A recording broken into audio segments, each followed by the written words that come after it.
വളരെ ദുഃഖകരവും ദാരുണവുമായൊരു സംഭവമാണ് പാലക്കാട് നടന്നത്. ഓഫീസ് വിട്ട് ഭർത്താവിനൊപ്പം വീട്ടിലേക്ക് മടങ്ങുകയായിരുന്ന KSFE ഉദ്യോഗസ്ഥയുടെ ജീവൻ പാതി വഴിയിൽ പൊലിഞ്ഞു.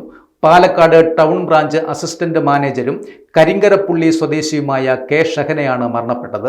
37 വയസ്സ് ഇവർക്കുണ്ടായിരുന്നു. ഇന്നലെ വൈകിട്ട് 6 മണിയോടെയാണ് ചന്ദ്രനഗർ ITI റെസ്റ്റ് ഹൗസിന് സമീപം വെച്ചുണ്ടായ നാടിനെ കണ്ണീരിലാഴ്ത്തിയ ആ വലിയ ദുരന്തം സംഭവിച്ചത്. തൊഴിൽ വകുപ്പ് ഉദ്യോഗസ്ഥനായ ഭർത്താവ് അബ്ദുൾ ജലീലിനൊപ്പം ബൈക്കിൽ സഞ്ചരിക്കുകയായിരുന്നു ഷഹന. റോഡരികിൽ കിടന്ന മെറ്റലിൽ കയറി ബൈക്കിന്റെ നിയന്ത്രണം നഷ്ടപ്പെടുകയായിരുന്നു എന്ന് ദൃക്സാക്ഷികളും പറയുന്നുണ്ട്.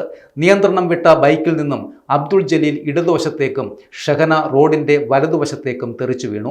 ഈ സമയം തൊട്ടു പിന്നാലെ വന്ന ലോറിയുടെ പിൻചക്രം ഷഹനയുടെ തലയിലൂടെ കയറി ഇറങ്ങുകയായിരുന്നു. സംഭവസ്ഥലത്ത് വെച്ച് തന്നെ മരണം സംഭവിക്കുകയും ചെയ്തു. റോഡിലേക്ക് വീണ് പരിക്കേറ്റ ഭർത്താവ് അബ്ദുൾ ജലീൽ പാലക്കാട് ജില്ലാ ആശുപത്രിയിൽ ഇപ്പോൾ ചികിത്സയിലുമാണ്. കസബ പോലീസും ഹൈവേ പോലീസും ഫയർഫോഴ്സും സ്ഥലത്തെത്തി മേൽ നടപടികൾ സ്വീകരിക്കുകയും ചെയ്തിട്ടുണ്ട്.